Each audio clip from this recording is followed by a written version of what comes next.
Yes. Oh, here we go. It's starting. It might have already started. And today's live topic is March Madness, very specifically Cucumber Edition March Madness that we have been doing throughout this entire month. And today is the last day, so we're going to talk about it. Yeah, it's been so much fun because I think that we used to do a lot of really kind of random blog posts. And then we found more of a niche, but it was really fun just for this past month to be able to dive back into some of that fun random, oh yeah, what's going on in this industry, and really checking that out. Yeah, we definitely covered some industries that I don't think we would have thought of the topic, like just ourselves. Yeah, there was one topic in particular that you mentioned earlier that really stood out where when it got suggested, we were like, is that a thing? And then we researched it and we were like, oh wow, no, this is like a really big deal. How did I not know this existed? Yeah, that's the piece about space law. I was like, space law? That's not real. Someone's just suggesting that as a joke. Exactly. Like this is from someone who's seen a lot of Star Trek and they like think it would be like it's gonna be this really fun like geek type of blog post. And it's like, oh no, this is like there's precedent and like people who spend their lives studying this, like this is a really, really big deal. Yeah.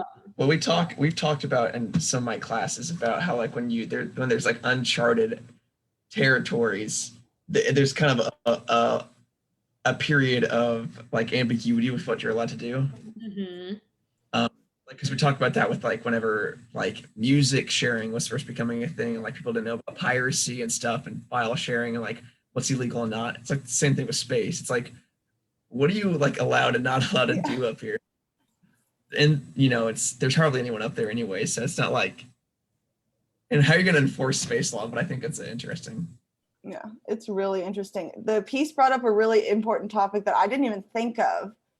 Space laws around like satellites and like devices that are sent up into space, not just like people.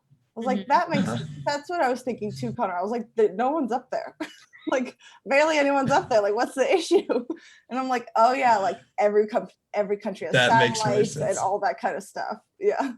Yeah, I mean, that makes more sense. Internet and cell phone signals and all of that. Yeah, because I think we were kind of all on the same page of like, how many people have to be in space before there's like a legal ramification? But I don't know. So, it's really interesting. I see. So it's like talking about like, you know, it's like the satellites and how we interact with things actually in space from Earth's perspective. Mm-hmm. Yeah, and like how much you're allowed to send up there so that it doesn't get like so crowded that like satellites are crashing into each other and failing. And yeah, it's a traffic. Yeah, traffic jam. Space. That's funny to say there's not enough room in space. That's a funny thought. I know, isn't it weird? Yeah. Not enough room in space. Though. It does. I mean, I guess the space near and around Earth. Yeah. But it is kind of a funny concept. There's not enough space in space. In space. That is a weird one. I feel like that's going to need to be a follow-up blog post. Like, how much space is in space for you? In space. That'd be interesting. Not On enough. the total other end of the spectrum, something that I think is super applicable to pretty much anyone and is really helpful information to know was our health insurance 101 piece. Because especially if you're like in your late teens, early 20s, you maybe don't control your own health insurance yet. You're still doing it through a parent. Like, you're not probably thinking about premium, deductible, co-pays, or what types of health insurance policy you have. Like that's just not going to necessarily be on your mind. And so it was really helpful to have just a breakdown of like, here's the difference between an HMO, a PPO, and an EPO. Like, here's what those actually are. Instead of it just being like, those are the 3 letters on the card. I don't know what it means. Here you go.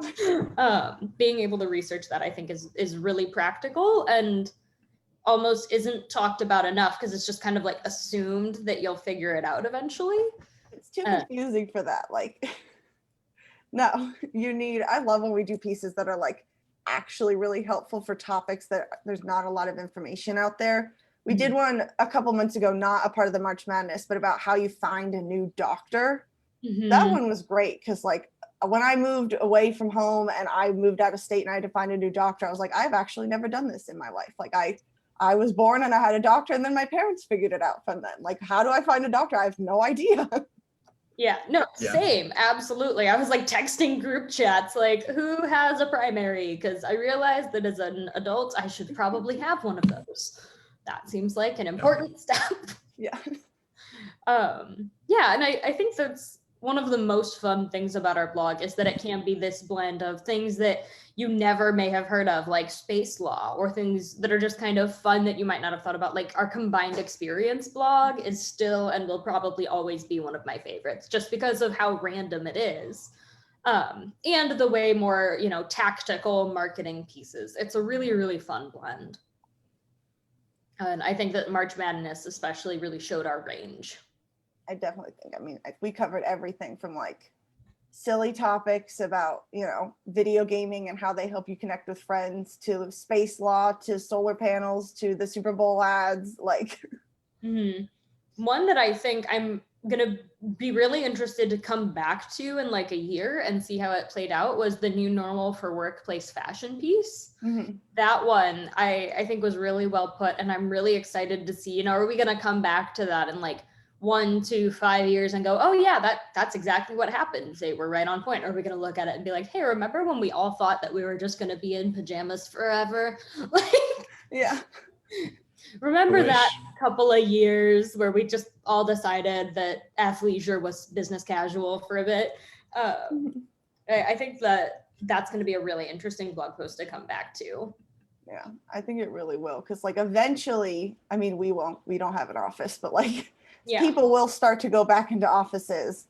I'm really interested to see how that fashion changes. Is it more socially acceptable now to wear jeans instead of slacks, or to wear, maybe something more casual than business casual?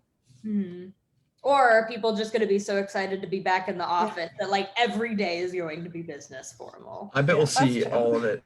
I bet we'll see all of it, all the above. Like it'll just depend on the firm and the culture. Like maybe some people will be like, we don't need to dress up to like still get the same work done. We were in pajamas. People might be like, no, like we need to get back into the swing of things. Let's wear a suit. Yeah, I think something that was really interesting that Rashida, the writer, brought up was that there are brands, like one of them is Beta Brand, that are kind of making a collision. So they do it by, they have a dress pant that is basically made out of the same material as yoga pants. They're machine washable, they're stretchy, all of that.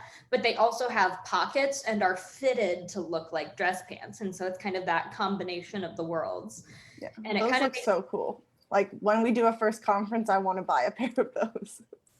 Literally, I was just talking to someone over the weekend and I was like, when conferences start again, I need to have a yoga dress pant budget. That's going to be part of the plan, because those look awesome. But it also makes me wonder if there was this trend. I mean, it was probably like 6 years ago now, but people would wear like distressed jeans, a t-shirt, and then a blazer over it. And I almost wonder if this is going to be like a version of that, where it's going to be like yoga pants, but then like a nice blouse and a blazer. Or maybe it'll be a more casual jeans and a shirt outfit, but then there'll be heels, or what kind of new combinations we're going to see in that. Yeah, I'm really interested to see that.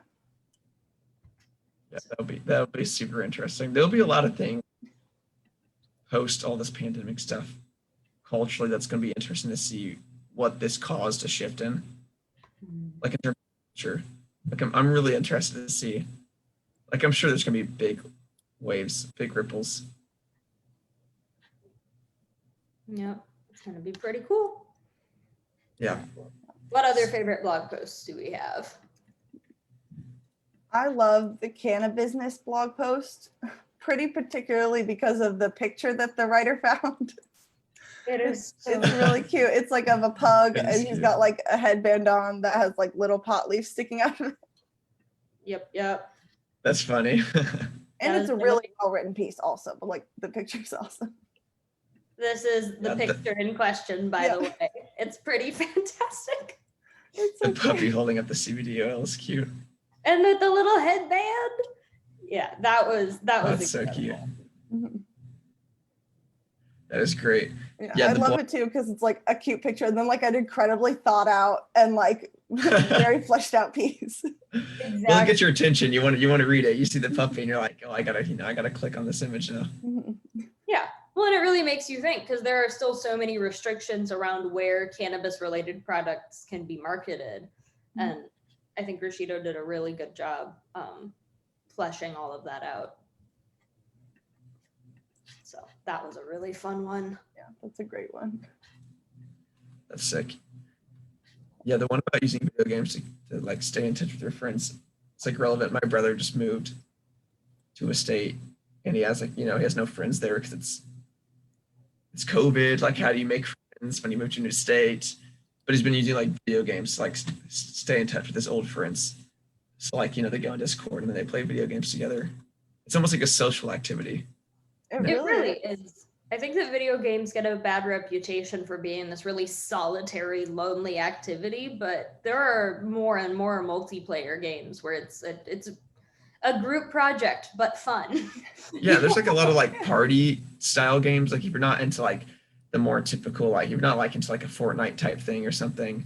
Mm-hmm. There's like more party style games where it's like there's like card games that are in video game version that you can play with your friends. There's like teamwork style games that you can play with your friends. That's awesome. A lot of different experiences with video games. So I think there's always like there's always a video game for somebody. Mm-hmm. And I think it's a good way to like stay in touch and have fun. And everyone is interested in the same thing. Like you're meeting people who are interested in what you're interested in because you're playing the same game. Yeah, exactly. Like if you're making new friends online like that, it's like, that's like you're meeting at like a club or like a hobby. Yeah. It's like the people are here because they want to be here instead of, you're going to have something in common. Mm-hmm. And it makes it easier to come up with conversation topics because you're going into it already knowing like, all right, we share this common interest. These are references everyone here will get. Like, we're going to get there. I'm not just going off about some random SEO thing and everyone around is like, okay, you're really excited about this. I have no idea what it is though. Like, Yeah, exactly. Interest going into it. Because we're young adults. So it's like, we're going to have to start learning how to make like friends, Yeah. as we get older, like, because like, I'm still in school. I'm still in college. So it's like, I make my friends through school and that's how I've done it my whole life. Mm-hmm. So you do once, that is taken away from you. It's like, you have to find ways to meet people. That's a good book. I think I'm writing that down. How do you make friends as an adult? Which I think that's important for like young adults. Cause like, I think about that a lot. I'm like, dude, like once my friends start moving out, what am I going to do to make friends? Yeah. And So, there are things to help, like, but honestly, I don't know. Like I've used apps like Bumble, the friend version, where it's like trying to connect people, and I haven't had great luck with them. Usually, I don't know. Maybe it's just that not many people are on there, but it's kind of hard to find people who are actually like really looking to connect the same way that you are. Whereas things that have definitely helped is stuff like joining a book club. I think is really great if you're someone that enjoys reading or listening to audiobooks. Joining kind of like co-ed park district type sports, things like that. But you really do have to go so much more out of your way. Because I think that in school, we kind of underestimate that we're basically being handed daily interactions with like 20 to 30 other people our own general age and stage in life. And as an adult, you have to take a lot more intentional steps to get to that same kind of place. Mm-hmm. Yeah, you're not forced to be with someone for 8 hours a day until you become friends. Exactly. It's like, we're just going to sit at these desks right next to each other and eventually we're going to get along. Like, you don't have exactly. That. All my closest friends, it's you end up in a group project together and now boom, all of a sudden your best friends are Exactly. It's kind of a different world. But still not all that different. Like I'm thinking of friends I've made and it's mostly people where like I've gone to the same gym classes as those people. And, like we'll be next to each other a couple classes in a row and start talking. So it's a similar process. It's just harder to get yourself in the situations where that process can start. Yeah.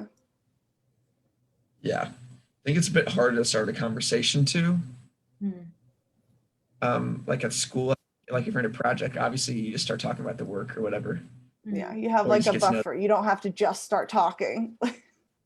Yeah, but like if you're like in like say like I don't know, like if you're at a gym and you're in a class and you see like a group of like 3 friends that always seem to be getting along together, and you're like, oh, I want to join their group. How do you like just walk up to them and like, hey, like, how do you do that without being just like kind of awkward? I think part But of maybe I think part of it is also kind of releasing that fear of being awkward. Like Mhm. being okay with, you know what, maybe this is gonna be super weird, but like I'm just gonna kind of lean into it and see what happens. You know, like there are gonna be some weird moments where it's like, oh hey, I really like those shoes. And they're like, oh thanks, I had to get them because I have an injury. And I'm like, oh, don't Like, know how to respond sorry. to that. Like, I just thought the colors were cool. You know, there's going to be those kinds of awkward moments that happen, but being able to lean into the awkward and just kind of laugh it off, I think is definitely part of it. Of being like, you know what, I made it weird, but also the perk of an adult thing is you don't have to sit next to them for 8 hours the very next day. Yep. So you can just go to a different class or a different book club. If it was really that mortifying, you never have to see them. If it That's was very that bad, true. you just bye. Yep. You never have to see them every third period. Like, nope, you're just gone. Exactly. If it's that awkward, you can just, you know, press the eject button and escape that scenario. Like, oh, I forgot. I don't know if I locked my car. Out. Runs out, Don't have cringes. to worry about attendance. That's fine. Oh yeah, that's right. You can just skip. Yep. Mhm. But yeah, That's I think a blog post about making friends as an adult would be really cool, especially because, like, I don't know about you, but I have definitely felt myself losing some social skills during quarantine. You know, like we joked about it a lot in the beginning, but now I'm just kind of thinking about, you know, like Now it's serious. what is the Now it's appropriate real. distance to stand away from someone during a conversation? You know, things like right now it's Yeah. 6 feet, but like, will people feel like you're screaming at them from 6 feet away? You know, just there's going to be some social skills like that that are going to be awkward, that we're just going to have to learn back through trial and error. Yeah, I feel like it's Yeah. so awkward, and it's going to be like a weird adjustment to come back when you meet someone for the first time, whether you know them or not. Like, this social norm was to like handshake or like a hug if you knew them well enough. Mhm. And now it's just like you just stare at them. Yeah, no, Yeah. If you don't the do it. Like, amount how do you of greet time- somebody? Yeah. the amount of times I have stood awkwardly 6 feet away from someone, like, are we doing hugs? Are we doing handshakes? Are we doing air fives? How are we negotiating this interaction? Yeah. It's But a I- little awkward way when you meet someone. You're like, hey, Yeah. Yeah, exactly. But that's again, what it is now. Hi. I do think that part of it is that we're kind of all in this together, and I think that people are a lot more forgiving now of that awkwardness, Mhm. and a lot more understanding if you just kind of come out and say like, hey, I'm getting back used to this whole interacting in public thing. How do you want to engage? What do you want to talk about? Let's just, you know, kind of get good at this again together. Yeah. And we're all kind of starting from that same place. Now that I've Exactly. said that, I'm going to meet someone who is incredibly poised and socially aware, and I'm just going to be awkward in front of them. But you know what? It's fine. Yeah, I think having some forgiveness, you know, some sympathy and some understanding that things are weird right now. I feel Yeah. like that's the same kind of a thing. Like, when we all get to go to a conference finally and like meet for the first time, it's going to be like, I don't know how to greet you. Like, I've literally known you for like a year plus, but like, do I give you a handshake? Like, hello? Fist bump, handshake. I still Do we think say hi? Like, do we introduce ourselves? hi, I'm Sarah. Like, You yeah, had no way I of know. knowing that. Like this, we are technically meeting for the first time, but like I've Mhm. also known you. Yeah. I think the That's weird. gonna be weird. I don't even want to think about that. I think that one of the weird things is also going to be height. Like, Connor, you're like a foot Yeah. taller than me. Like, having to Yeah, I'm look like up 6 is feet tall. going to be an adjustment. We're like the same height on the screen. Everyone's like whatever. They're this square. Mhm. Exactly. Yeah. Everyone's literally the exact same height across the screen. Like, it's all the same. Yeah. And so I think that's going to be one of the weird things to get used to. Of like, oh yeah, and oh right, you're up there. Like, Yeah. Yeah. When I met Isaac, I didn't realize he was gonna be that tall. yeah, So I was like, oh, whoa, because like you don't really have your brain doesn't conceptualize how tall they are. You just see like this up.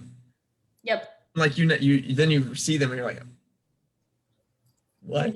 You're supposed to be just like shoulders and a head. Yeah, like- you're supposed to be shoulders and a head. You're not a full human body or whatever. It's just like a box. Just like shoulders and head just floating around mysteriously. Yeah, like it's like a talking head or something. Yeah, But, it's gonna that be is really, interesting. really exciting. I think we should live stream it personally. Maybe that's just me, but I that could be think fun. That would be funny. like the moment they meet, we're like That in one an time airport Chris- or a train station or something. The person picking up is just recording. That'd be awesome. We definitely have to That do one that. time Chris live streamed me for like 3 straight when we were filming. He just like was like, I'm gonna film when you get here. And I show up and he's already filming. Yep. Yeah, I remember that. That was a really fun piece of content. That was really cool. That was we were being weird. We were being funny. That was fun. Mhm. On that happy note, is there anything else we kind of want to talk about with March Madness? I don't think so. Today is the last official day of March Madness. And the piece that's going to be coming out today for a little sneak peek is Cool. what is coming out? Oh, college sports, all about the actual March Madness. Oh, Nice. Perfect. That's coming out today, but make sure you keep your eyes out because there might be also some extra special thing coming out tomorrow. oh. Gotta Little leave. bonus. And I A do little think bonus. yeah, and I think this conversation was also a great example of how we come up with some of the seemingly random topics, like how to make friends as an adult, you know? Embrace the randomness, embrace the, you know what? I think we should write about that. That could be really cool. And we could present a different perspective on that maybe than what's out there. So Yeah. Yeah, just talking. Mhm. Get ideas. exactly. All right, awesome. This was a super fun conversation. Let us know any topics you think we should definitely cover even after March Madness in the comments. And as Quinn said, keep an eye out. You never know what could be coming out tomorrow. Bye. See ya. See ya.